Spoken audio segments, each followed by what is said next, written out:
Chipua ngoma kali, movies, documentaries, series, talk shows na vipindi vya kuchangamsha, kuelimisha na kufahamisha. Ni hapa tu Maisha Television.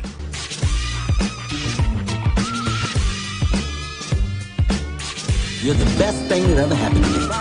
Oh my God. Unachukua the best, unatazama na unaipenda.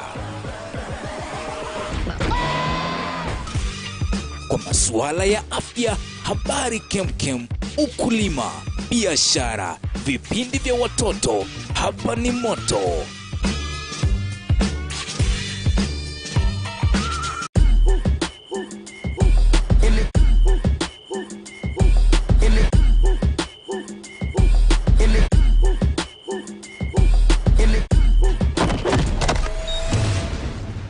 Maisha TV.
Alright, ladies and gentlemen, thank you so much for trusting and choosing Maisha Television for this broadcast.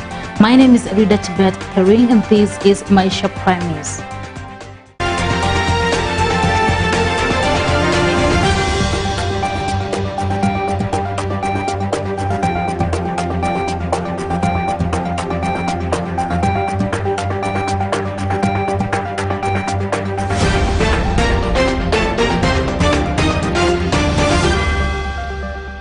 Welcome, and we kick off our bulletin with a political story. The ODM leader Raila Odinga on Monday toured Maua in Meru County as he continues with his charm offensive in Mount Kenya region. Raila, who is championing his Azimio la Umoja, says that his aim is to unite Kenyans. Odinga defended his proposed social protection fund that he said is aimed at giving every vulnerable household a monthly stipend of 6,000 shillings. Let's have a look. Orange Democratic Movement leader Raila Odinga made his return to Mount Kenya in his intensified campaigns across the counties in the region. Odinga's three-day tour starting Monday will see him hold a series of rallies in Mount Kenya East counties of Meru, Embu and Tharaka Nithi. A section of leaders allied to Odinga from the region, however, now want former Gatanga Member of Parliament Peter Kenneth considered for a running mate position in the ODM chief's camp.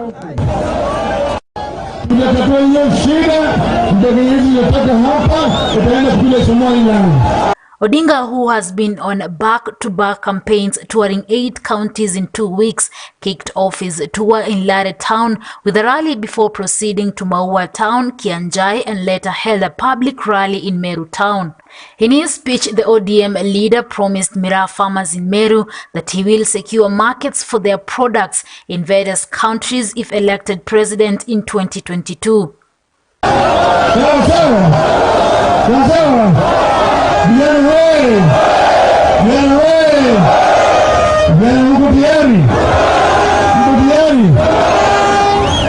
Juzi nilitangaza ODM chief vowed to resolve the border issues between Kenya and Somalia to ensure safe passage of miraa into the easternmost country of Africa. He further pledged to seek the indulgence of foreign nations about the possibility of exporting the miraa and having it sold there. Odinga defended his proposed social protection fund that he said is aimed at giving every vulnerable household a monthly stipend of 6,000 Kenyan shillings.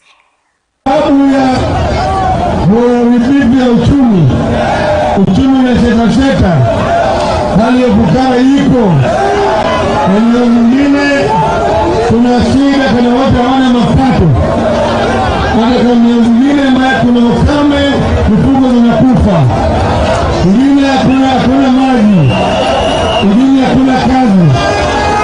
Tutaleta tunaitwa social welfare society, alafu tutawafanya social protection fund, ambayo kila jamii ambayo hawana mapato wanakuwa wanapata kutoka serikali kila mwezi shilingi 6,000. The ODM boss hit out at the political opponents that have opposed the proposal, saying it is very much doable and will cost the government about 150 billion shillings. The ex-prime minister said Kenya loses approximately 600 million every year, adding that he will block all loopholes of corruption and redirect this money towards the Social Protection Fund. The former Prime Minister was accompanied by Kiraitu Murungi, Peter Munya, Ndiritu Mureithi, Hassan Joho, among other leaders.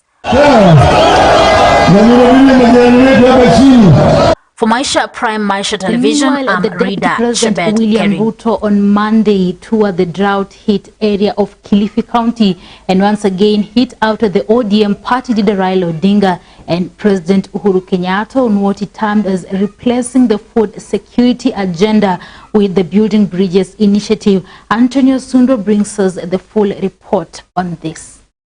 In any election all over the world, farasi ni ngapi? Nobody should cheat you farasi ni tatu. It has never happened. So if there are those three formations, moja itakuwa punda. As the 2022 presidential race intensifies, Deputy President William Ruto and ODM leader Raila Odinga are making moves in different parts of the country in a bid to woo Kenyans to support their 2022 presidential ambitions. You have nothing to show except ile mambo tu ya kupiganisha watu na kuzunguka na fitina na mambo ambayo ni ya bure. Kwa sababu siku nyingi walitulisha mambo ya siasa ya ukabila na mambo ya siasa ya vyeo, lakini leo tumewarudisha waongee mambo ya hasa, mambo ya mtu mdogo.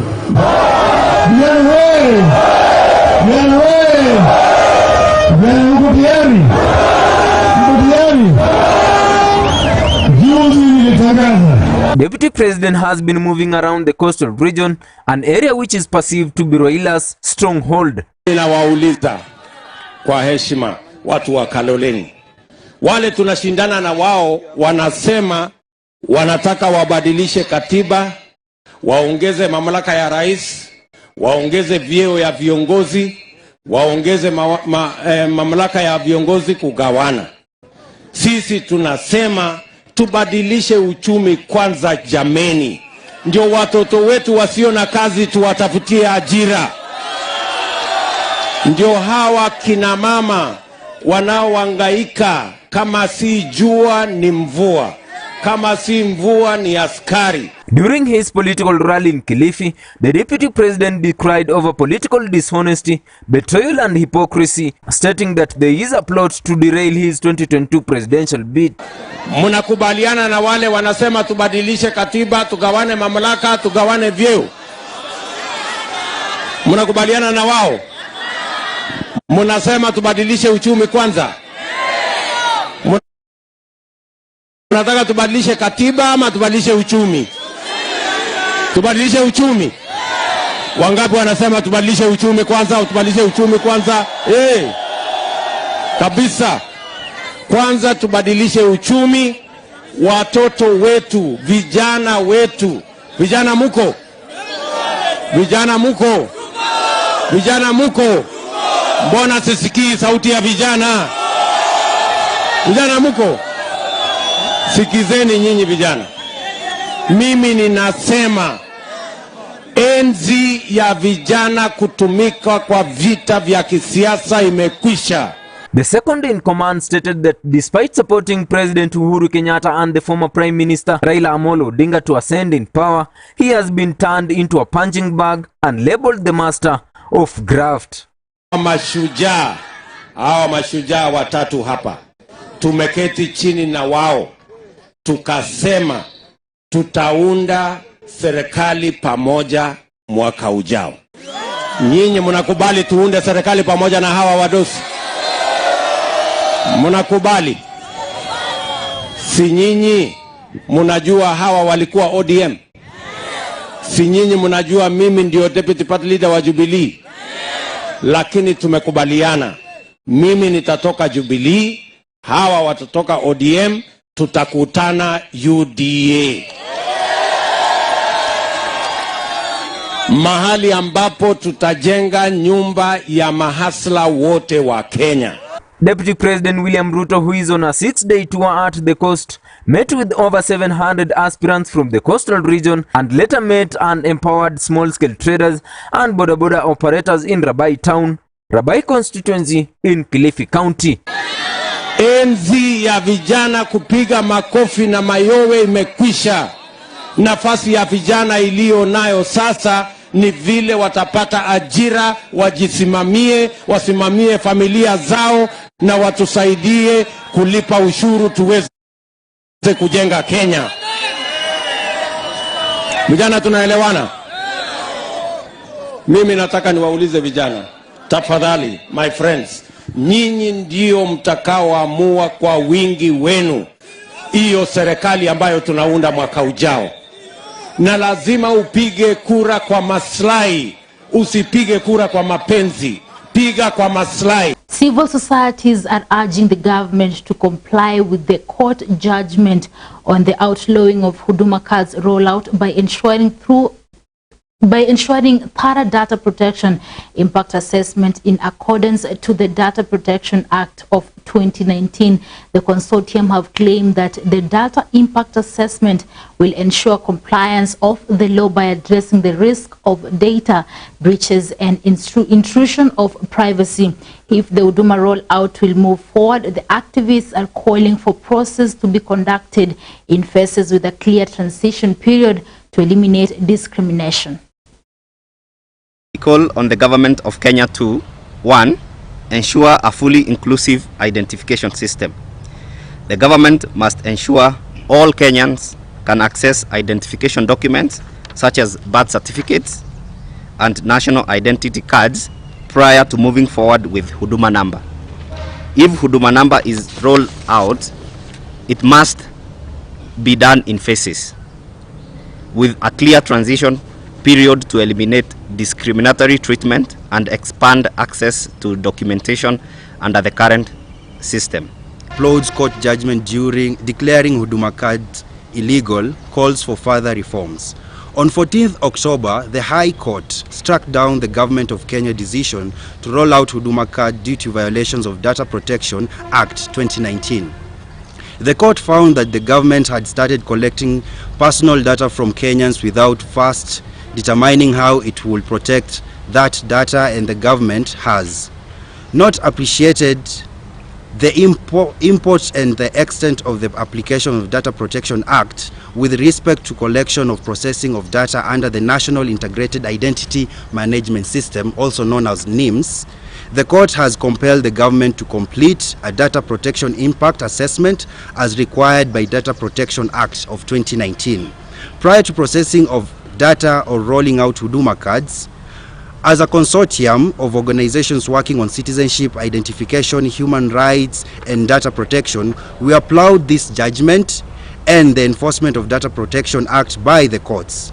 It is paramount that relevant legal frameworks are in place and followed before collecting and managing data.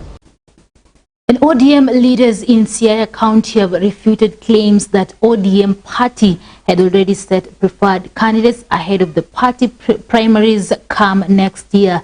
Siaya Senator James Orengo has disputed the claims, whilst paint light as propaganda spread by a few individuals who want to paint the party as dictatorial.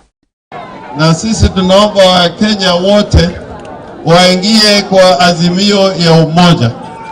Azimio ya umoja, yani tunataka haki itendeke Kenya hii nzima. Na hiyo haki si ya ukabila, si ya dini, ni haki ya kila mwananchi amezaliwa Kenya. Sasa tunaomba kwa mwaka huu tushirikiane na Uhuru Kenyatta na Raila Amolo Odinga tufike msafara. Na hii msafara, ukiona Raila na Uhuru wameshikana pamoja kutoka kwa vyama tofauti, wakasikizana, wakasema hii ndio mwelekeo. Hiyo ni kufanya mambo ambayo tumeelezwa kwa katiba katika kipengele ya 10, yani uzalendo. Tuwe na uzalendo. Members of the ODM party, we are democratic. We will conduct democratic nominations at all levels. There is no one who will be imposed on anyone. ODM as a party is extremely democratic. And our leader, the Honorable Raila Amolo Odinga, is a believer in democracy, and for many years, the Honorable Raila and Honorable Munyatie were taken to jail because of fighting to create space for younger people in leadership. Watu kujaribu kushindana na sisi kwa misingi ya fedha, kwa sababu utajiri ule ambao kwamba Mwenyezi Mungu alitubariki nao ni utajiri wa watu. Wewe ikiwa utajiri wako ulikuwa ni utajiri wa kuwa na ubinafsi wa kujitajirisha mifuko yako, sisi Mungu akatujalia na akatubariki. Utajiri wetu ni utajiri wa watu. Tunaenda uchaguzi kwa sababu tunataka kuchaguliwa, lakini kama kuna wenzetu hizi certificate wako nazo, maana huendesha sisi wajinga, ole wao.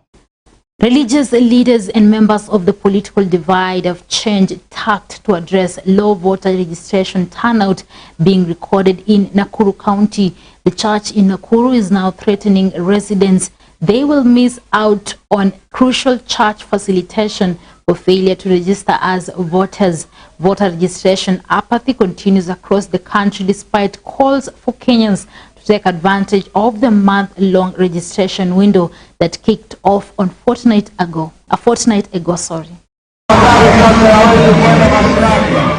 The IEBC target of registering 6 million voters across the nation in 30 days as from 4th October 2021 may hit the rock due to low voters turn up in various registration centers. So far right now we are at 9% of our target, yet we are midway through the exercise.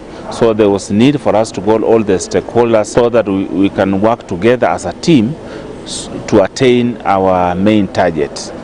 We are supposed to register around 24,000 new voters, but up to today we have only registered 2,099. As all accession being directed to politicians for not sensitizing the public on importance of voters registration.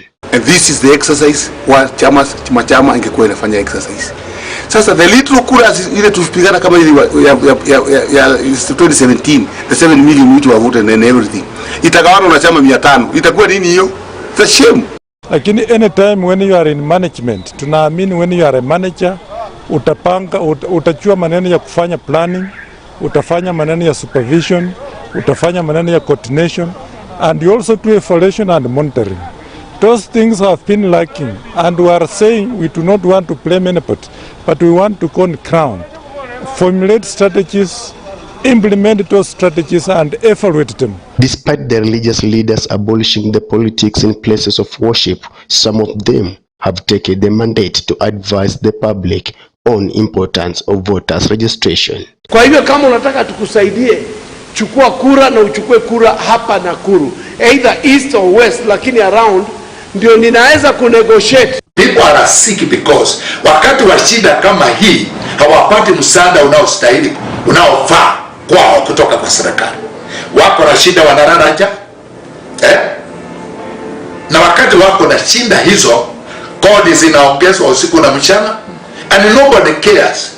The political leaders have been urged to take the forefront in pushing the exercise success. And I think it's high time that the IBC body and the political framework should come together so that we can be able to have a very successful election.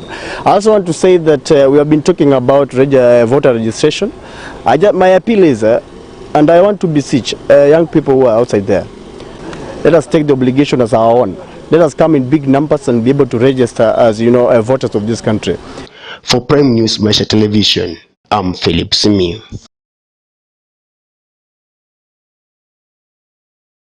Now let's get the impact of COVID-19 to SMEs by Anthony Osundwa.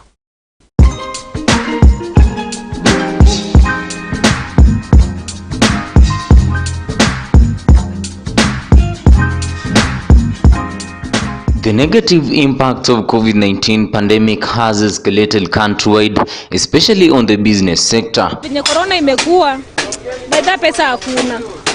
Unaweza pata customer anakuja, anaangalia, analia tu umpe kitu, but sasa ingawaje sasa ni wenyewe mmepandisha vitu. Serikali imetupandishia vitu, nitakana itupunguzie. Sasa ikitupunguzia, hadi wananchi pia sisi wenyewe tutawapunguzia. Lakini hakuna wenye serikali imepandisha. Alafu wananchi nao wategemea tuwapunguzie.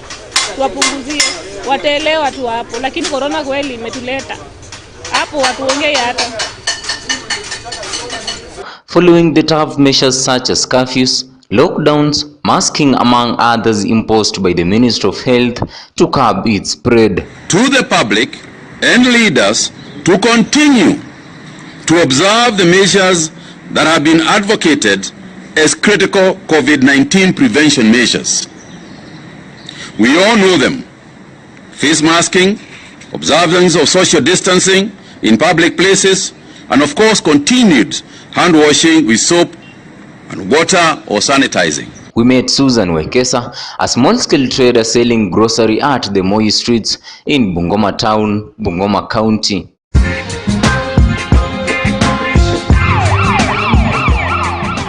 Kwa majina naitwa Susan Wekesa, nakaa hapa Moi Primary. Ni mfanya biashara. Ninauza cabbage, kuna viazi, kuna nyanya, kuna kitunguu, dania, kila aina ya bidhaa ya chakula niko nazo.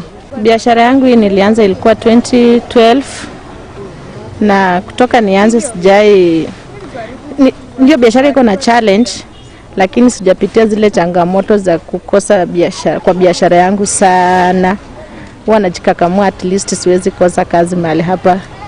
Ndio tangu nizaliwe ama tangu nimalize masomo yangu, kazi yenye nilikuwa nimechagua tu ni kufanya biashara. Na kilichofanya nifanye biashara ni ile hali yenye ilikuwa imenifinya sana. Nikaonelea kukaa kwa nyumba kutafuta labda kazi ya serikali, naona itachukua muda. Nikaonelea pia biashara itanisaidia. Ndio nipatenge kazi ya serikali, niliona biashara ini boost kidogo, at least nijue venye nitaendelea. According to Susan, new school calendar and COVID-19 restrictions such as social distancing, curfews, lockdowns and public gatherings have lowered her sales, leading to losses of the commodities she sells, as some of them are perishable goods.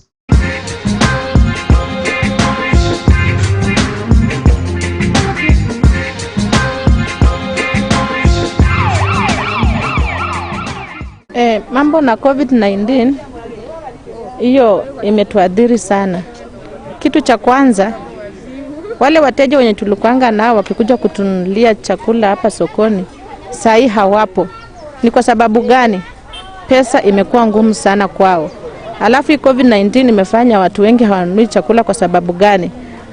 Mambo ya wanafunzi saizi, unapata mtu mwenye alikuwa anakunulia mzigo mingi, mwanafunzi sahi pia amechangia. Kwa sababu wanapofunga wiki moja, unashtukia pia hiyo same 2 week tena wanafungua.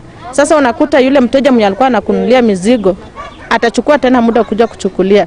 Ndio unaona hii mizigo yetu sahi haiendi jinsi ilikuwa inaenda ile wakati especially mambo na nyanya. Unaweza letewa nyanya, unakuta nyanya zinaharibika mingi sana. Sasa ndio challenge tuko tunapitia. Kwanza wakati mvua inanyesha mingi sana. Hii biashara challenge yenye tuko tunapitia, unakuta nyanya mingi zinaoza. Unakuta cabbage, hata mtu akikupatia cabbage mingi kwa gunia imeoza. Unajikuta hata wewe mwenyewe huna hata fedha ya kwenda kuleta mizigo yenyewe. Hiyo ndio challenge tuko tunapitia.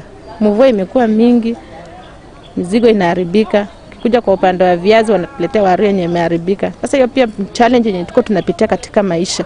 She is calling on the national government to uplift some restrictions such as curfews and public gatherings to give them enough time in working so as to earn something better for themselves. Mimi chenye naweza ambia county, ndio nilikuambia mwanzo, kinachosababisha biashara pia inarudi chini ni challenge ya wanafunzi hawa. Wanafunzi saa hii wako na challenge kubwa sana kwa wazazi. Unaona kama saa hizi mzazi saa hata labda hajajipanga, unashtukia mtoto mwanafunzi amekuja kutoka shule anataka school fees. School fees yenyewe labda biashara pia hapo hauna. Sasa hatuelewi wanafunzi wetu watasoma au la. Hiyo ndio challenge wazazi tuko tunapitia, wafanya biashara tunapitia hizo challenge. Sasa tumeshindwa kujielewa tufanye nini. She goes on to urge business partners to be patient as this situation will never last forever. Wito wangu kwa wafanyabiashara wenzangu ni kuwaambia tu wajikaze, watie bidii. Challenges ziko lakini wajikaze kimaisha. Anthony Osundwa, Maisha Prime News, Maisha Television.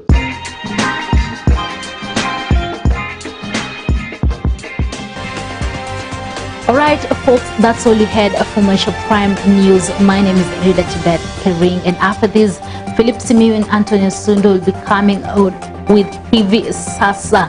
Make sure you don't miss out. Enjoy the rest of your day.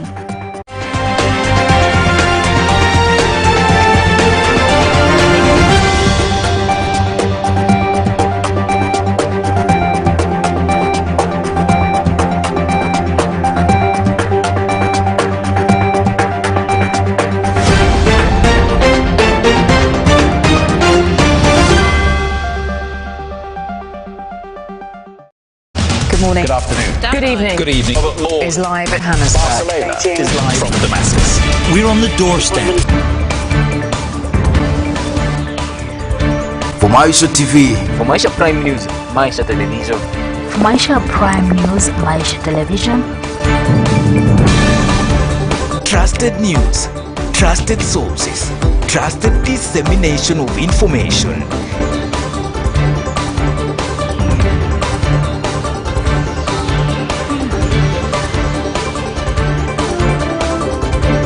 Protect by all available means our territory. Parliament must be careful. Maisha Prime News, Monday to Friday at 8 p.m. Trusted, unbiased, authoritative.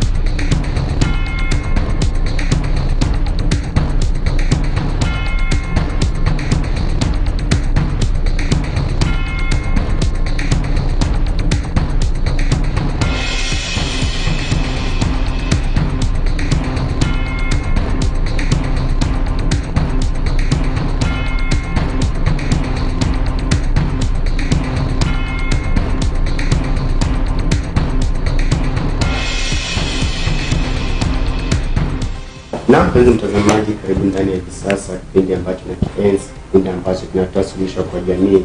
Mimi wako Philip Simiu na niko naye Anthony Osundwa, mwanahabari ambaye ambobea katika anga hii ya utangazaji. Karibu sana bwana Anthony. Naam, nashukuru sana bwana Philip.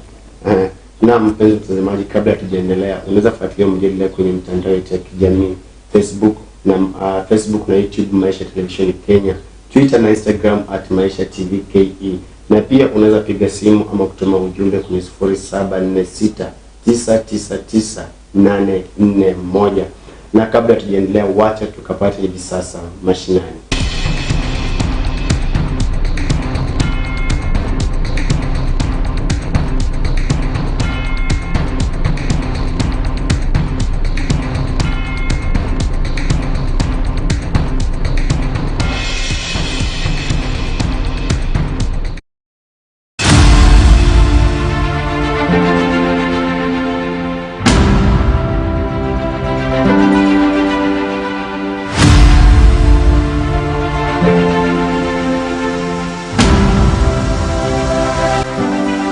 Tangu kuripotiwa kwa kesi ya kwanza ya virusi vya corona humu nchini mwaka jana mwezi wa Machi, hali haijakuwa sawa na vile ilivyokuwa mazoea zaidi kwa wafanyabiashara wadogo.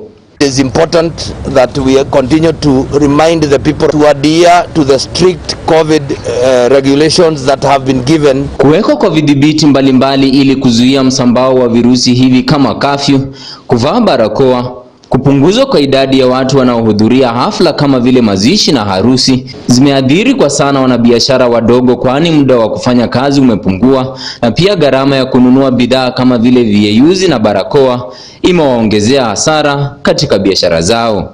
Matatizo wakina mama wamekuwa wakipata. That as many people in this country have been vaccinated as possible. It is the only way we can be able to fully open our economy. Katika kaunti ya Bungoma tunakutana naye Evelyn Otieno, mshoni ambaye anaeleza madhara aliyoletewa na janga hili la corona.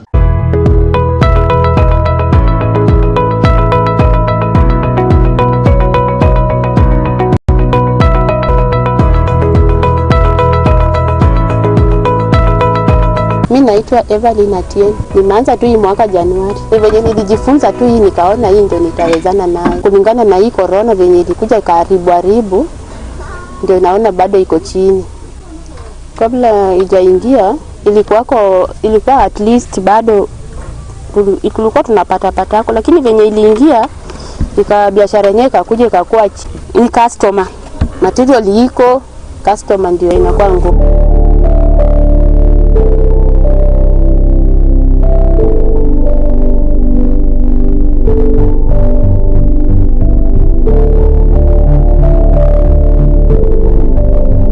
Ngamba tuna pesa na economy iko chini. Sasa tunajua katika hiyo heka na hiyo kafi venye ilikuja. Si rahisi uone customer. Unaona tu customer moja si rahisi ukuje uone customer. Unaona tu customer moja tu. Si kama vile kama bado COVID ijakuja. Hiyo wakati customer anaweza fuatana hata kama 3 4. Sasa hiyo unaweza kaa ndio ukuje upate customer mmoja. Anaeleza jinsi hali ilivyokuwa kabla ya janga hili, haswa kiuchumi na hali ilivyo sasa. Mambo na licenses siwezi sema wanatusumbua. Kwa kama unaweza amua ukate licenses hapa kunanga shida, lakini sisi tunakatanga receipt. License ilikuwa wako juu kiasi ikanishinda nikaamua tu kukata receipt. Ilikuwa lakini si mbaya ukikata licenses. Licenses ni mzuri kushinda hii ya kukata receipt kila siku. Sisi tungeomba tu tusaidie kama tunaweza tukate tu licenses kuliko kukata receipt. Kwa sababu kukata receipt tunaumia sana. Uendeka unaweza kosa hiyo pesa, lakini yeye hata jua kama umekosa hiyo pesa, anaitaka. Anaitaka. Lakini license ukishakata hata ukikosa haina shida. Evelyn anairai kaunti ya Bungoma kupunguza ada ya leseni kwa wafanyabiashara wenye mapato ya chini, kwani wanapitia hali ngumu kutokana na madhara yaliyoletwa na corona. Pia anawatia moyo wanabiashara haswa walioathirika na janga hili la corona kutia bidii na kuamini kuwa hali itarudi kuwa shwari kwa siku za hivi mbeleni. Tukazane tu na hii maisha ya COVID, tukazane kwa sababu tutawacha, tutakula wapi? Nani atatupea? Hakuna, lazima tu tutie tu bidii.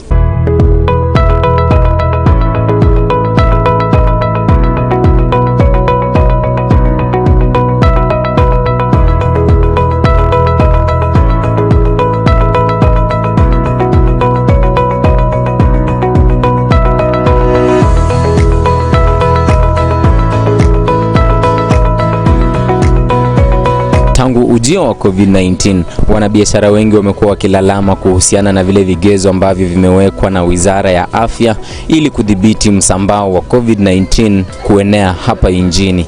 Antonio Sundwa, Runinga ya Maisha.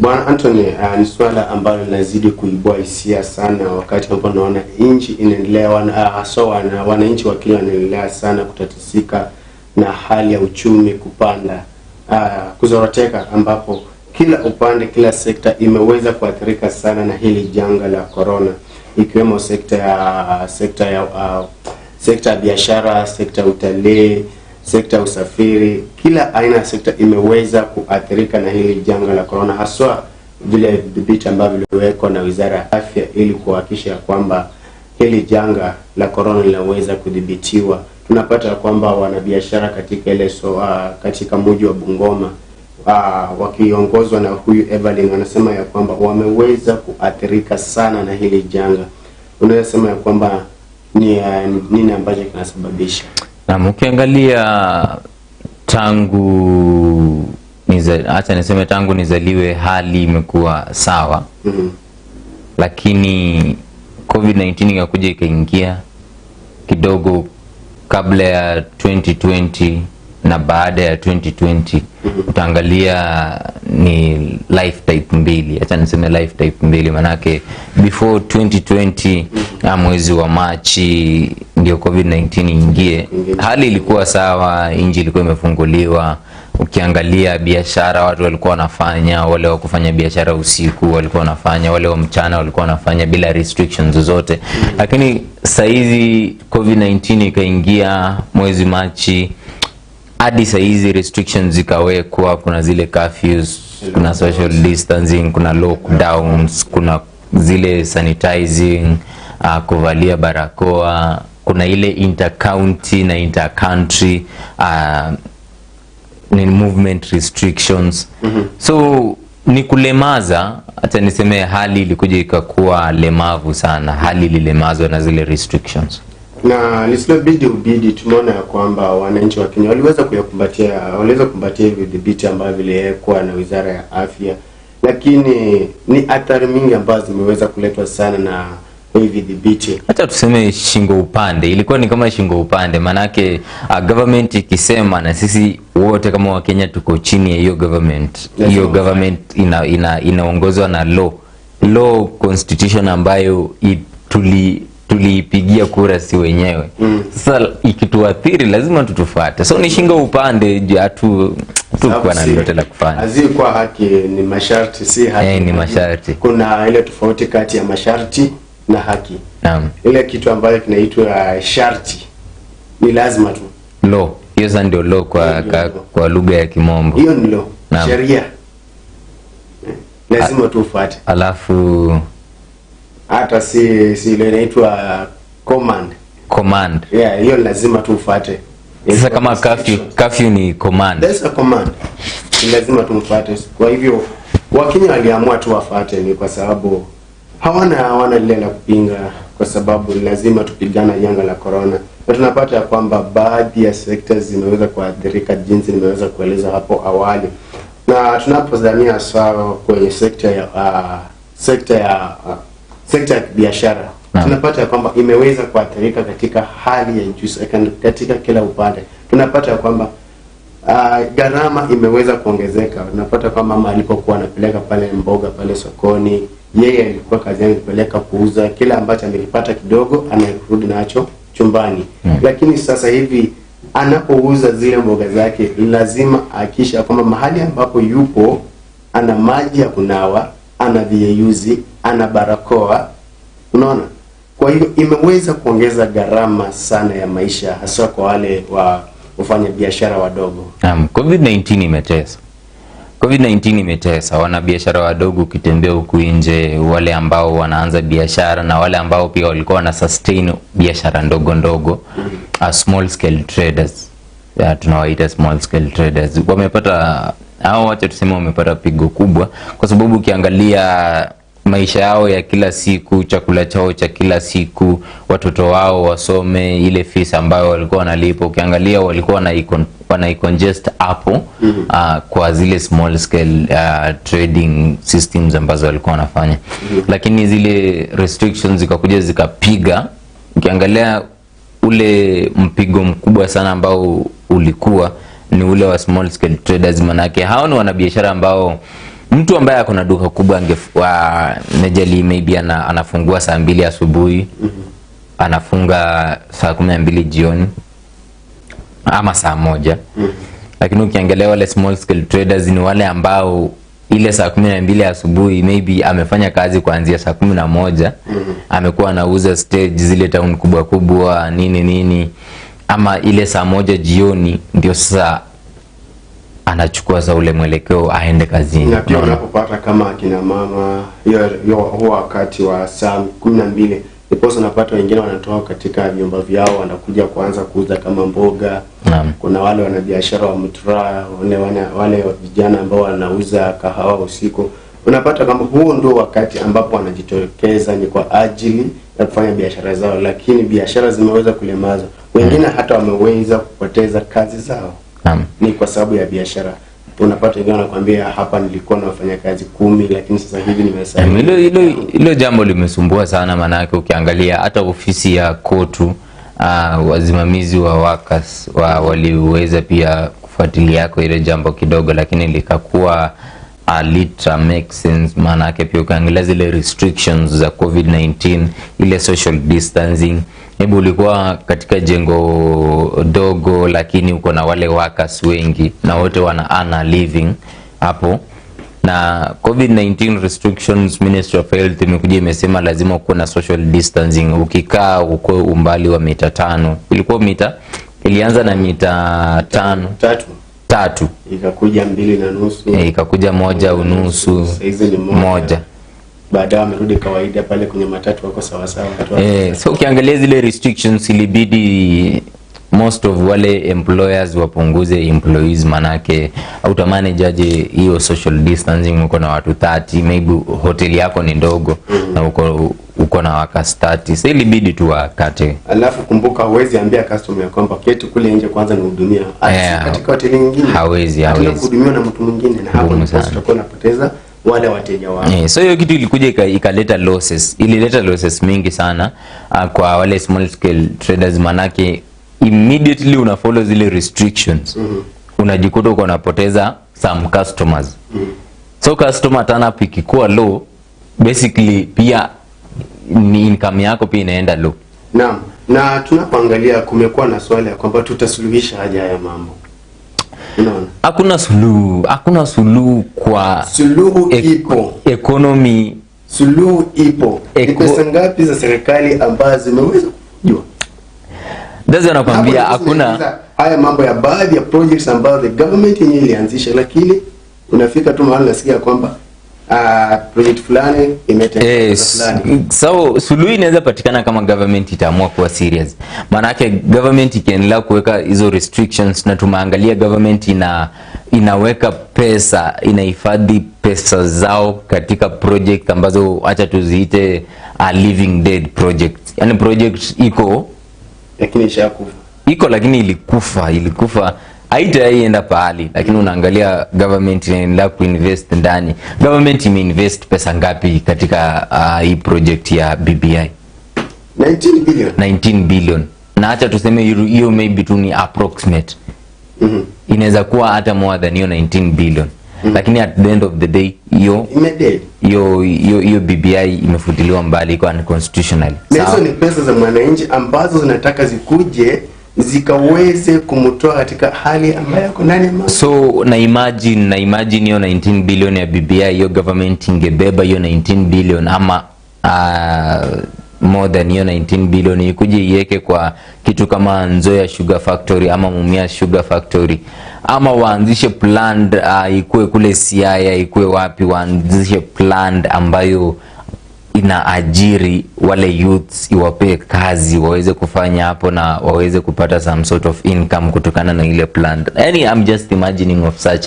Ingekuwa hawa complain, ingekuwa wana youth hawa complaining, wa Kenya wengi sana wangekuwa wana complain ili swala. Ukiangalia pia masuala ya huduma namba High Court imeweza kufutilia mbali kuhusiana na mambo na privacy yake haiko valid sana. Hakuna mtu ako sure kama zile details ambazo unaweka zitakuwa secured, zitakuwa safe na hazitakuwa affect wewe mwenyewe. Manake siku hizi kuna wizards Kuna computer wizards, mtu anaweza snitch hizo details zako na unda account, hata ibe nayo pesa bank.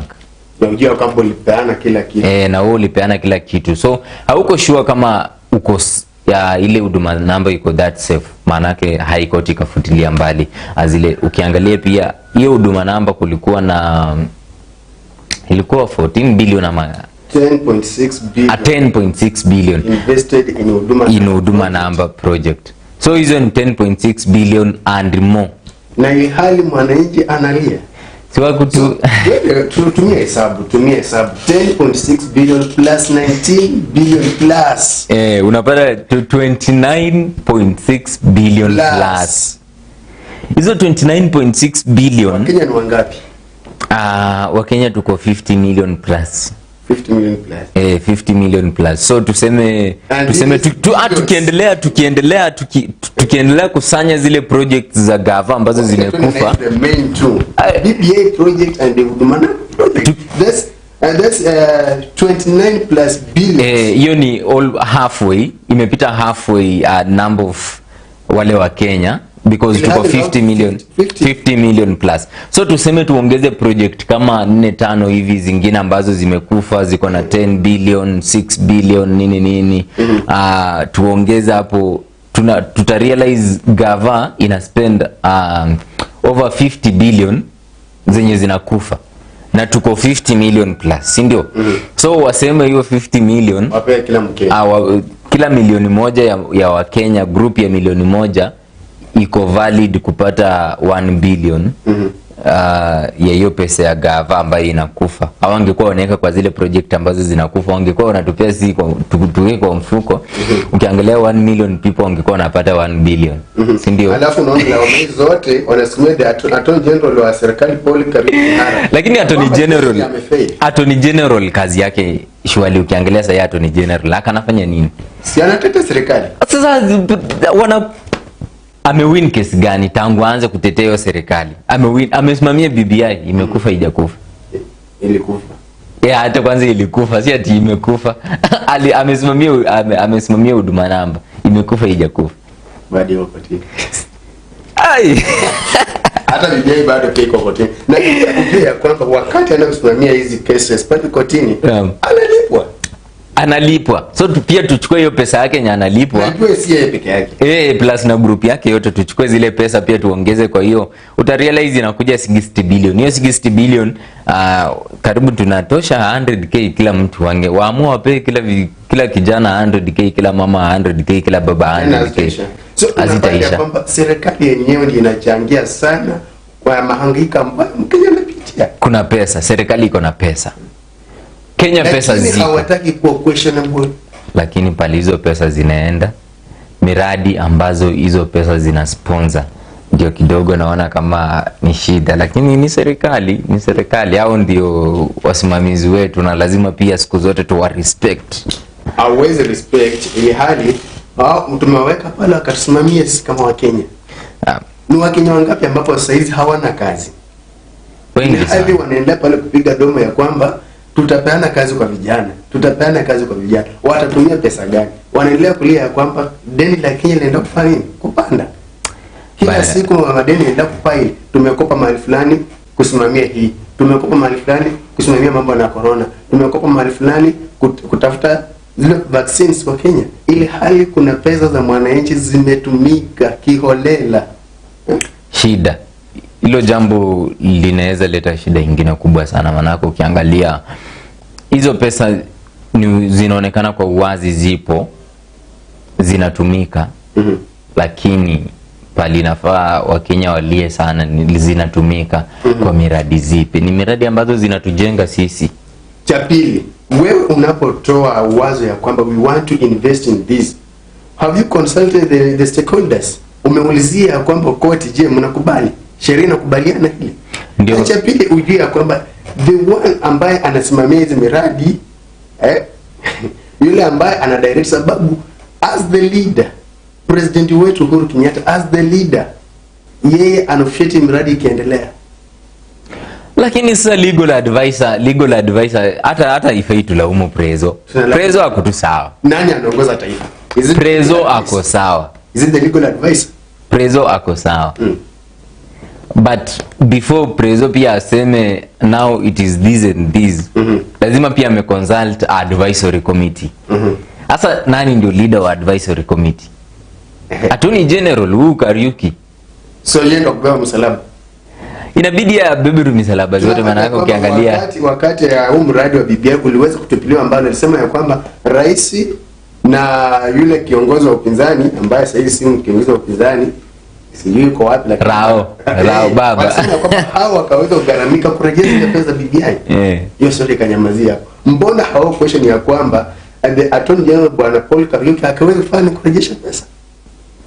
Paul Kariuki bana, inafaa bwana Paul Kariuki inafaa kuwa serious na zile agenda zenye ana submit to Kenyans. Maana yake akituletea vitu ambazo ziko unconstitutional, na kuna wale wa Kenya ambao kidogo wakiambiwa hii kitu inakubenefit watakubali, hivyo basi ni kupoteza nchi, ni kama kupoteza nchi. Maana yake ukiangalia kila kama BBI I'm very sure referendum ingekuja kwa ground, hata watu wangevote yes, ingepita. Kama si wale majudges kufuatilia na kuona hii kitu iko unconstitutional kabisa, I'm very sure BBI ingekuja kwa ground, watu kidogo sana wangeipiga vita, lakini wengine wangevote in yes ipite, unaona. Swala la huduma namba pia wangekuja watuulize kwa ground, na watu waambie kidogo linasaidia. Unakumbuka kwanza lile swala ambalo lilifanya watu bezin kwa huduma namba, watu wakakimbia sana kuchukua huduma namba, walisema ya kuwa itafika pahali national IDs zitakosa kazi. Utakuwa ukienda katika zile services nini unatumia huduma namba. Na kumbe hawaja consult belo. Imezimwa. Uzuri ya law nayo tu lazima kitu ambacho kita affect wa Kenya mpinge kinazimwa. Kwa hivyo serikali ikaweza kutumia njia ambayo ita invest kwa wananchi wake, waache kuinvest kwa ile miradi ambayo ina benefit wenyewe. Haina maana sana kwa mwananchi wake, wakaweza kutafuta ile njia ambayo hizo pesa by then zitakanza zikarudishwa ili zikaboost miradi na uchumi ambao umezoroteka na janga la corona kabisa, sababu Wakenya wanaendelea kulia kila usiku na mchana. Naam. Tukiendelea kidogo pia nikwambie hizo restrictions. Amanako ukiangalia curfew, tukienda sasa kiundani curfew. Maana ya curfew ilikuwa kidogo, scientists walikuja wakasema hivi virusi vya COVID-19 vinasambaa sana wakati hali imetulia, atmosphere imecool, kuna ubaridi kidogo. So hizo viruses zinakuwa active sana, manake ni airborne, air transmitted. So wakasema to maintain ile cuts ya hivi virusi kusambazwa, to cut off upande wa usiku, tuwape enough time upande wa mchana. Ndio ulikuwa unaona curfew kidogo inaingia saa 1, inakuja saa 3, inakuja saa 4, hivyo walikuwa wa cut off.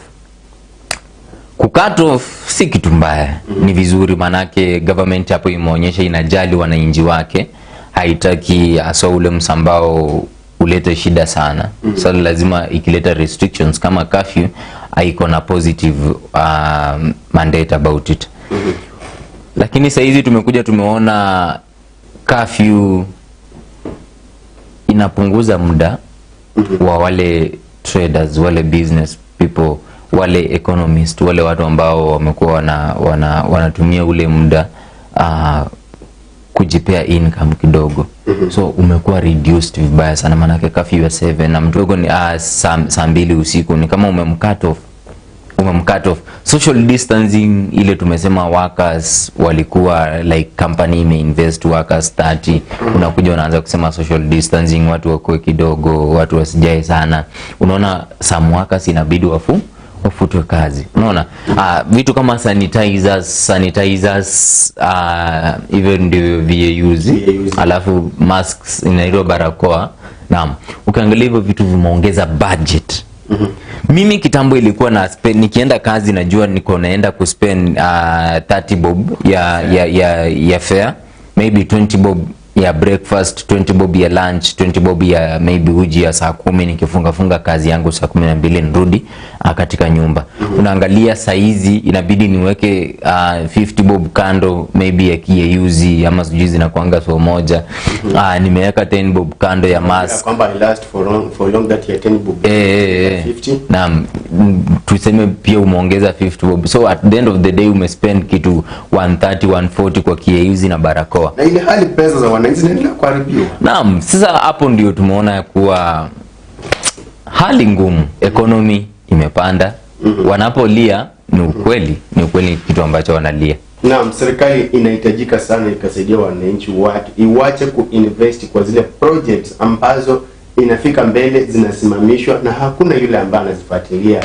Napoenda katika mapumziko mafupi, swali ambalo naachia mtazamaji wetu, je, zile pesa ambazo zimeweza kuwekwa katika miradi ya serikali si miradi ya wananchi? Sababu wananchi wanasimamiwa na katiba ya Kenya, ambao pia viongozi ndakana wafuate ya katiba ya Kenya, wanaigeuka baadaye unapata ya kwamba ya koti imesema hilo jambo au huo mradi uko unconstitutional, kinyume na katiba. Swali ni je, zile pesa ambazo zimewekwa katika miradi zifanywe, zirejeshwe, na ni nani ambaye ako accountable na hizo pesa ambazo zimeinvestiwa katika hiyo miradi? Jina langu ni Philip Simiyu, tunarejea awamu ya pili.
Maisha TV, the Kenyan channel pushing information to Kenyan viewers through digital television platforms. Maisha Prime News, Maisha Television. News. Thank you for choosing Maisha Television for this broadcast. Information. The classes were in a poor condition. Cultural programming. Coming to you through all major broadcasting platforms. Special in-depth coverage from around Kenya. Exclusive reporting from all across Kenya and the continent. Maisha TV presents high-class programming, engaging talk shows from our studios and outside broadcasting on a wide range of issues with trending perspectives. I'm really asking our guys who are behind the camera to look for that clip and then play that clip. Telling Kenyan stories you won't hear elsewhere. The most wicked sight in my life is to see his tongue hanging almost up to here. Tangu corona ianze mwezi wa 3 tumekuwa na changamoto mingi. Watching stimulating debates on a hot seat. I guess. Wait, I don't know. Wait. Let me tell you. Wait a second. No. The latest happenings from around you on Maisha Prime. The Prime talk shows connects us with realities of life. Hivi sasa, looking at your everyday life. Wazazi wameweza kuwapa uhuru watoto wao na ndiposa and local business, finance and investment. Some levels of smuggling of sugar. Maisha TV digital platform engages users everywhere through multimedia approach technology. A Maisha Television digital platform, your local and continental channel platform where you choose it, watch it and love it.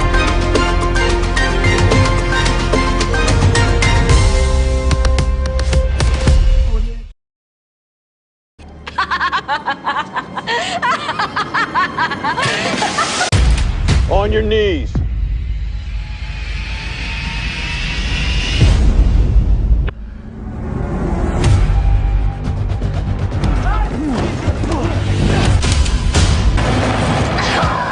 What's this whole game about? I think this is you. What do you want from me? Only on Maisha TV.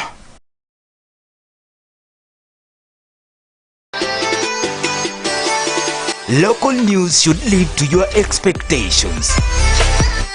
It should be reliable and most definitely accurate, keeping it local and giving you the facts, especially the breaking.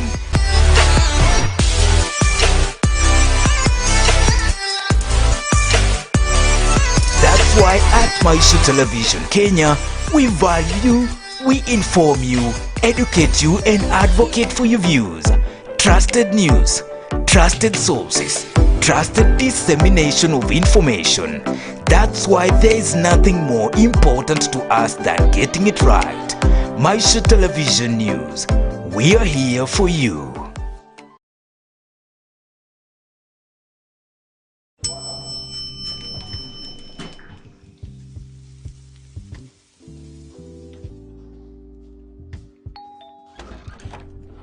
Mambo. Mama. Tuki, huyo ni nani? Hakuna. Mambo. Mama yuko? Tuki, huyo ni nani? Mtoto amekuja. Kwa vyakula vyenye ladha tamu, tumia unga halisi wa 210. So, nitakuona tena lini? I mean, nitaleta 210 zingine lini? Anytime. Yes. Yes. 210. Tamu. Thank you for trusting us as your #1 informative television. Join me, Rida Chebet, every day as I bring you the latest news at Maisha live at 1 and update at 6, right here at Maisha Television. Wakati mafuta imeongeza hivi, wao wameongeza commission yao to 28.1%.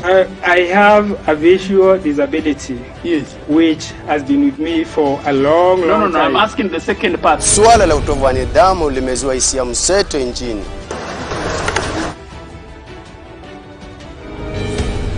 Caning is not bad for the students.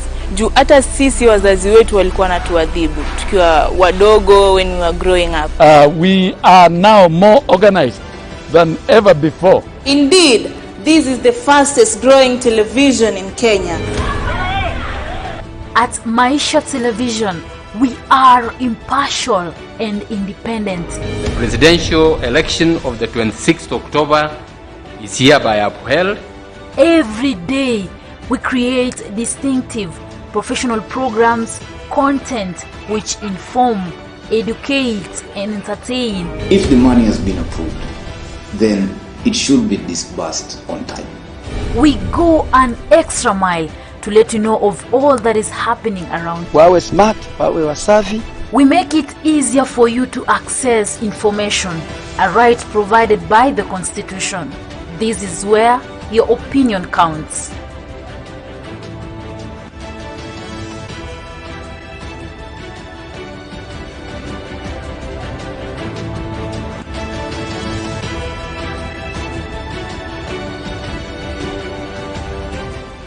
Good morning. Good afternoon. Good evening. Good evening. Is live at Hannesburg. Barcelona is live from Damascus. We're on the doorstep. For Maisha TV, for Maisha Prime News, Maisha Television. For Maisha Prime News, Maisha Television. Trusted news, trusted sources, trusted dissemination of information.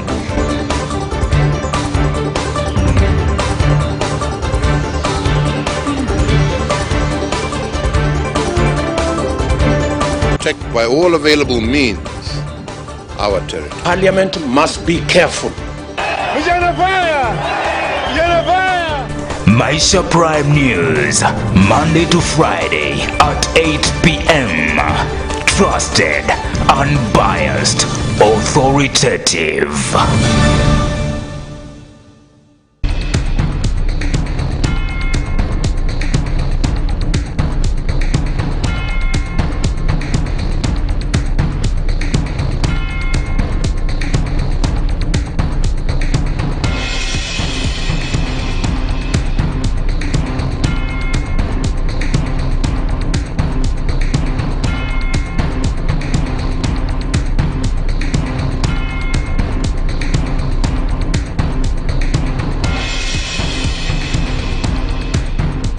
Naam, ni awamu ya pili ya kipindi cha hivi sasa, kipindi ambacho kinatoa suluhisho kwa jamii. Unaweza fuatilia mjadala huu kwenye mitandao yetu ya kijamii Facebook na YouTube Maisha Television Kenya, Twitter na Instagram @Maisha TV KE. Pia unaweza piga simu ama kutuma ujumbe kwenye 0746999841. So letu siku ya leo tukiulizia ni nani ambaye nani wagharamikia zile pesa ambazo ziliweza kuwekezwa katika miradi, ikiwemo miradi ya BBI, miradi ya huduma namba, miradi ya NMS kule Nairobi na miradi mingine ya serikali ambayo baadaye ilisimamishwa na koti kama miradi iliyo kinyume na katiba. Ni nani ambaye inahitajika agharamikie zile pesa zilizowekwa katika miradi? Tuma ujumbe wako, tutaweza kuusoma. Naam, Bwana Anthony, tunapozamia tunaangazia hili swala la uandikishaji wa wapiga kura ambao ulianza pale mwezi Oktoba tarehe 4. Na hadi sasa tunapata ya kwamba Wakenya hawajitokeza sana kwa wingi kwa ajili ya kujiandikishwa kama wapiga kura, ili hali serikali imeweza kutenga fedha ni kwa ajili ya shughuli hiyo. Naam. Swali kisalia je, nini ambacho kinasababisha Wakenya wajitokeze kwa ajili ya kufanya hili zoezi ambayo ni haki yao? Hapo awali pia tulizungumzia hili jambo na tukasema kuna masuala kama ile massive sensitization, ile basic education ambayo voters inabidi wapewe, ama wale non-registered voters inabidi wapewe, ndio haswa wajue umuhimu wa kukaa kama registered voter katika hii country ya Kenya. So hadi sasa hizi bado sijaona kama ile hali imetimiliwa vizuri, manake bado kuna wale watu ambao wanaishi mashinani sana hawajaweza kufikiwa na ule mwongozo halisi. Acha niseme mwongozo halisi, manake Wakenya wengi siku hizi pia lazima wataambiwa, lazima nikuje nikwambia kunywa hayo maji yatasaidia mwili wako kiafya. Lakini sio ndio aliyesema ya kwamba Wakenya mna tabia zenu. Utakapomwambia kunywa maji hata kunywa, lakini utakapomkataza kuyanywa hata kunywa aone. So wanakuwa different. Kuna wale ambao ukiwaambia kunywa hata kunywa, lakini kuna wale wakiwaambia kunywa hayo maji yatakusaidia kiafya, ni ukweli atakunywa. So kwangu bado naona ile rate ya sensitization bado iko chini. Watu bado hawajaelewa au muhimu haswa nikiwa registered kama voter ni nini ambacho nita benefit. Unaona, mimi kama voter ni nini ambacho nita benefit. Ukiangalia pia watu wengine, watu wa makanisa, wale religious, kuna wale watu wako deep into religious systems kabisa, yani hao vitu wanafikiria tu ni religion. Lakini unapata ya kwamba mimi ningeweza kuwalaumu sana wale aspirants ama waniaji wa vitu mbalimbali katika aspirants. Ukiangalia aspirants wanajaribu. Aspirants kuna wale ma kingpins wanajaribu. Ukiangalia baba zile campaign zake zote ambazo amepiga, akifika utakosa kuona mambo ya voter registration. Atawaambia pia. Ukiangalia Ruto amekuwa Mombasa, amekuwa Nairobi, amekuwa Baringo, akifika anasema voter registration, mchukue kura. Ukiangalia pia Musalia Mudavadi kidogo amekuwa anakimbia, anaambia watu register as a voter, lakini shida iko huku chini. Lakini MCAs, MPs, governors wengine shida. Na nikiulizia unajua tunaweza sema kwamba tuwalaumu wanasiasa, ili hali unajua hawaja open officially the campaigns. Hawaja open. Unaona ya kwamba wale ambao wana campaign, I think ni only 3 people ambao nimeona wakifanya campaign zao. Na hawaja by the way ni watu 3 pekee yao. Haijakuwa Mheshimiwa Naibu wa Rais William Ruto, yule Mheshimiwa Party Leader ODM Raila Odinga, na yule wa ANC Musalia Mudavadi. Na hao wanaania viti vya urais cha urais pekee yake. Hawajafungua officially campaigns. Na haimaanishi kuwa hao wanasiasa wadogo wasiamue kutoka nje na kuambia watu wao kuwa it is important to be registered as a voter. Manako ukiangalia Moses Kuria alitoka hospitalini, miguu zake zimefungwa bandage nini, alitoka hospitalini akaambia watu wake katika constituency yake, akawaambia kuna importance kubwa sana ya wewe kukaa kama registered voter. Sasa mimi nikiwa huko hospitalini, wewe kwa ground enda chukua kura yako, nikitoka huko hospitalini tupatane kama uko kama umejiregister kama mpiga kura. Mbona ma MP wengine wasifuate huo mwelekeo na pia wajitokeze waambie watu wao kwa it is important? Unajua hao wanasiasa wanataka kukutana na wale wafuasi wake one on one. Na jinsi unavyojua kwamba sasa tuna janga la corona ambalo hawezi ruhusiwa kuhold any public meeting. Sababu utaweza kutrigger off the spread of corona. Hii mambo yenye tuko tunaona wakina Musalia, wakina Raila, wakina Ruto wakifanya, COVID iko kweli? Ndio kuna kitu sielewi. Maana ukiangalia zile misafara ambazo hawasawa na hold ni kubwa sana. Ukiangalia zingine maybe hawana barakoa nini watu tu wamebeba mikono. Kusaidia unapoona katika nchi ya Kenya tuna wale wanaitwa the big fish, samaki kubwa. Zikisimama wakisimama wakisema kwamba ni hivi wanaenda. Lakini MCA yule ambaye anatafuta kiti cha udiwani, je, akisimama hapa saizi aitisha mkutano pale Kakamega, asema ya kwamba kesho tutakutana pale Kakamega na pale Holera, yule ambaye anatafuta kiti cha udiwani pale Holera asema nitakuwa na mkutano pale Harambee, are you sure ya kwamba ataufanya mkutano wake? Bora aseme kuna kitu kidogo baada ya ule mkutano. Kwa sababu wakati ataanzisha huo mkutano atakuja furusha na maafisa usalama. Kwa hivyo ni ile njia ambayo wanasiasa nitakana watumie. Kuna vyombo vya habari ambapo wamepewa free airtime lakini hawajajitokeza. Nakumbuka juzi wakati kumekuwa na ule mkutano wa IBC pale KIC Bungoma. Tulifika pale, kuna baadhi ya wanasiasa waliitwa wakakuja wakatoa statement, hawakukuja, walikataa. Sasa hao ndio baadhi ya wanasiasa ambao kidogo tunasema wanaleta shida.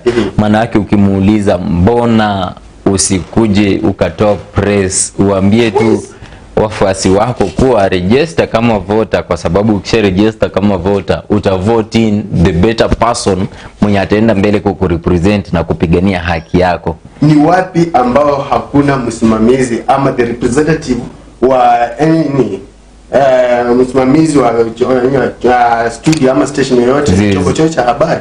Wapi? Kila mahali tuna reporters. We have the reporters all over the country. Lakini ni siku gani ambao umesikia kwamba now the MCA leo akona press na wanahabari kuhimiza wenzake wananchi wake juu ya vote registration? Kidogo tu pia nilikuwa nafuatilia hayo mambo ya voter registration na nikakutana na article pale inasema kuna kuna allocation ya pesa 1.1 billion imetengwa kwa ajili ya voter education. Hiyo ni pamoja na public sensitization, kukuja kwa ground kuambia yule non-registered voter kuwa hii na hii ndio umaana ya, hii na hii ndio importance ya, hii na hii ndio uzuri wa kuregister kama voter. Unaona? Lakini sijaona kama kuna any local person ama any other kind of person amefika katika zile villages na kuanza educate watu wale local kabisa umuhimu wa kuwa registered kama voter. Mimi sijaona. Sasa kidogo najiuliza hii 1.1 billion asifikie tuiongeze kwa pesa tumekuwa tunaongelea hapo awali. Lakini maana ni ya kwamba walipeana only 30 days and we are approaching at the end of the duration ambayo ilipeana IBC kwa ajili ya kujiandikisha. 30 days kupeana 30 days hiyo si shida, as long as kuna enough centers of registration na umesensitize watu umuhimu wa kuwa registered kama voter. Umewaambia ule uzuri wa kuwa registered kama voter. Mimi naona like 30 days hata ni mingi. Maana yake ukitoka hapa pale kwa gate unakutana na mtu wa IBC yako hapa. Ametulia tu. Sasa hata wewe pia ukipita hapo unashangaa ndio unafanya nini hapa? Sababu hatujaambiwa kama yuko hapa. Hatujaambiwa umuhimu wa huyo mtu kuwa hapo inafaa afanye nini. Hapo tu amevaa nini reflector imeandikwa IBC. Lakini wacha kesho usikia kwamba kuna mkutano wa governor na kuna kitu kidogo. Wacha kitu kidogo. Kuna mkutano wa governor ama tuachane na governor. Ruto anakuja Busia kesho. Shida. Utaona ya kwamba kuna pale loudspeakers wamewekwa pale wana sensitize watu kuhusiana na mkutano, lakini mambo ya usajili wa wapiga kura bana, it is high time Kenyans pia wale stakeholders wakuwe serious. As far as tutakuwa tunajilaumu sisi kama wale wapiga kura, sisi kama non-registered voters, lakini pia stakeholders kwangu pia ndasema wana ile haki ya kulaumiwa kabisa. Na wakajitokeze ili wakaweze kuwafahamisha wananchi nini ambacho wanahitajia wakifanya. Naam, tunapoachana na swala la usajili wa wapiga kura, wacha tuende kwa hivi sasa uwanjani. Ambapo pale kimenuka, joto linazidi kupanda. Nasema kuna joto la siasa, lakini sasa hivi tuna joto pale viwanjani. Bana, joto pale viwandani ukiangalia sana wale wafuasi wa Manchester United. Manchester timu kubwa. Kwamba Ronaldo is back. The team is going to be. Kuna nilikuwa napita katika mojawapo ya streets huku nje. Nikakutana na mfuasi wa Chelsea akaniuliza, bana, mimi tangu window ifungwe nilisikia Ronaldo alikuja Man U, bado yupo ama yule jamaa bado yupo? Corona. Niliangalia huyu msee nikamwangalia, nikakosa tu jibu, nikatoka hapo machozi yananiteremka hivi kidogo. For real. Hali ngumu. Shida ni nini? Hali ngumu. Acha tuanze na KPL. Tumeona CAF Championship. CAF Championship League imefanyika hii weekend. Tusker wamekutana na Zamalek ya kule Egypt. Tusker ukiangalia sasa ndio wanaongoza jedwali la KPL Kenya, na Zamalek ndio wanaongoza jedwali la Egypt EPL kule Egypt. Na kuna kwanga na ile league ya wale viongozi, so wale viongozi wanakutana, wanalimana kidogo, then pia wanaangalia kwa wale viongozi nani ndio the big fish, nani ndio kiongozi mkuu kwa hizi countries zote. So hiyo ndio game ambayo imekuwa inachezwa kati ya Tusker na Zamalek juzi. Natumai watu wengi sana hawakuelewa hiyo league huwa inachezwa aje. Inakuwa league ya wale kingpins, king wa Kenya, king wa Uganda, Somalia, Tanzania, ukiangalia kote Afrika nzima. Sasa hapo ndio maana Zamalek wakakutana na Tusker walikuwa host, lakini shida walikuwa nyumbani. Tusker walikuwa nyumbani, lakini Zamalek bwana wanakimbiza Kenya mpaka nikasema sasa unaweza kimbizwaje? Tutaweka nani huko kwako? Unajua corridor zote za nyumba yako, unaweza kimbizwaje kwako kweli? Kenya imefika saizi, lazima watumie ujanja fulani. Hata kama ndio tumejitolea kuguza kile kipaji cha Mkenya, atununui sana maplayers kutoka nje, lakini saa zingine ukora huwa pia unasaidia katika kutimiza ndoto za maisha.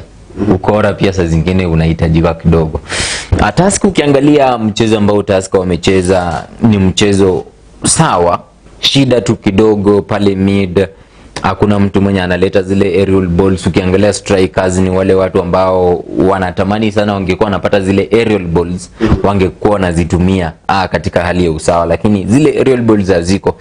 Tunahitaji midfielder Tusker ambaye ana uzoefu wa kutupa zile mipira mirefu, mipira ya juu, na tena ni mipira mirefu, aerial long balls zinaitwa hivyo.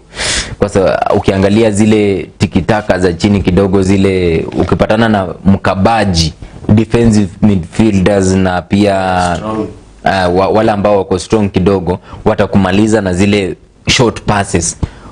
So ukipata wale midfielders ambao wanatumia sana short passes za chini, wakipatana na timu ambayo iko na strong defensive midfielder, huwa anawameza. manake atakata zile passes zote zenye mnapigia hapo chini na mbaki hapo tu. Unaona? So kidogo tukatoka Kenya, tumepigwa Tusker, imepigwa nyumbani, tukasafiri ndege tukaenda kule Ulaya, tukakutana na EPL. Hali sawia, mafans wa Man U sijui mtalilia wapi. Wakati ligi ya EPL ilikuwa inaanza, ukiangalia Arsenal walikuwa maintain namba 20, wakati Manchester United walikuwa maintain namba 1, lakini vile hali inaendelea kuwa hao watu wana move hivi. Arsenal wana move mbele, Manchester wana move nyuma. Lakini ni kama mnamlinda anaitwa Soja. Security. Soja ni kama hali yake imekuwa ngumu, manake ukiangalia pia kumanage ma players ambao wana ile depth kubwa, inahitaji wewe pia ukue ni coach ambaye una ule uzoefu wa kumanage wale players ambao wako na depth. Kidogo nikueleze, kumanage player kama Pogba, kumanage player kama Cristiano, una manage player kama Cavani. Alikuja na akazima. Ngoja nipewe muda kwanza. Una manage Cavani, una manage player kama Harry Maguire, au una manage Bruno Fernandes. Ukiangalia hayo majina yote bana, ni majina ambayo yako na results.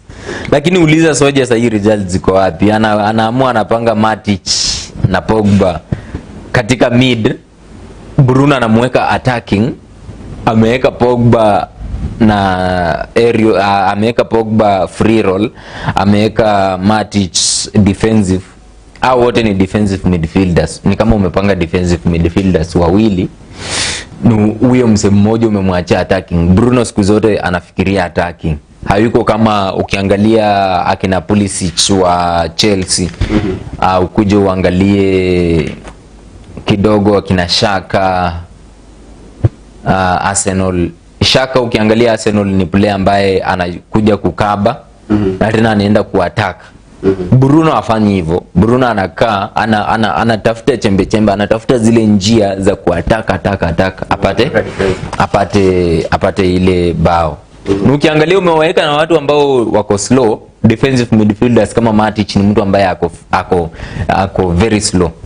Sasa shida ikatokea mwana Leicester, ukiangalia Vardy, Jimmy Vardy saizi natuma bado yeye ndio top scorer akiwa na bao 7. Jimmy Vardy ni player ambaye ako sharp sana kabisa. Kumpanga na Lindelof bwana, hii ilikuwa njama ya kuua Manchester United. Kama Soja aliuza hiyo game, angetuambia ameuza hiyo game, tusiende katika mikahawa kuwatch hiyo game kama tuko na zile hopes za kupiga Leicester ilivyo kawaida. Manyua inapiga Leicester. Tuliona moto bana, tulikimbizwa. Tuguzie kidogo pia Chelsea walikuwa na Brentford ni timu ambayo imetoka championship na ni timu ambayo inajielewa sana. Ni timu ambayo imetoka huko chini, lakini ina ule uwezo, ina ile depth ya kustahimili wale the big fish. Waliweza kukaba Chelsea vizuri sana. Ukiangalia Mendy kuja kuwa man of the match, aliokoa, alikuwa na saves mingi sana. Ndipo sa Chelsea ikatoka 1-0 dhidi ya Brentford. Man United ikapigwa 4. Leo Monday usiku kutakuwa na kibarua kati ya Arsenal na mwana Crystal Palace. Pia tutaendelea kuangalia uzoefu wa Arsenal. Arsenal wameonyesha kuwa wana uwezo, hata kama hawakufanya usajili mingi. Walinunua tu huyu bro ya umse anaitwa umse wa kwa ma movie Jack Chan. So Yunkis jinani huyo jamaa pekee ndio signing kubwa ambaye waliweza kufanya katika defense, na pia imewasaidia saizi wameweza kujimaintain defense kidogo. So hii mentality, hii tone ambayo wametoka na hii weekend pia ni tone ambayo inaenda kuaffect katika Champions League. Ukiangalia Champions League iko hapa mbele. Manchester United watakutana na mwana Atalanta. Mwana Atalanta pia ni mwana ambaye anajielewa sana na anaelewa kile ambacho anakifanya. Ukiangalia Chelsea wako na Malmo. Chelsea wameweza kudhihirisha kuwa wamejielewa na wanaelewa kitu chenye wanafanya. So kwa wasawa betting, Chelsea ni sure bet. hata katika Champions League. Manchester hali bado jana ambapo anaendelea kushuhudiwa mwana Chelsea nasikia yuko katika ile meza yake akisherekea huku mwana Manchester kuzidi kudondosha machozi. Naam. Lakini atafanya nini wala atatenda nini? Ni hivi sasa. Jina langu ni Philip Simiyu. Naam, kumbuka siku zote lazima uguze kwa lile bichi ndio uonyeshwe ya kuwa si hilo. Guza kwa lile lingine ambalo limeiva. Naitwa Anthony Osundwa, tukutane tena majaliwa.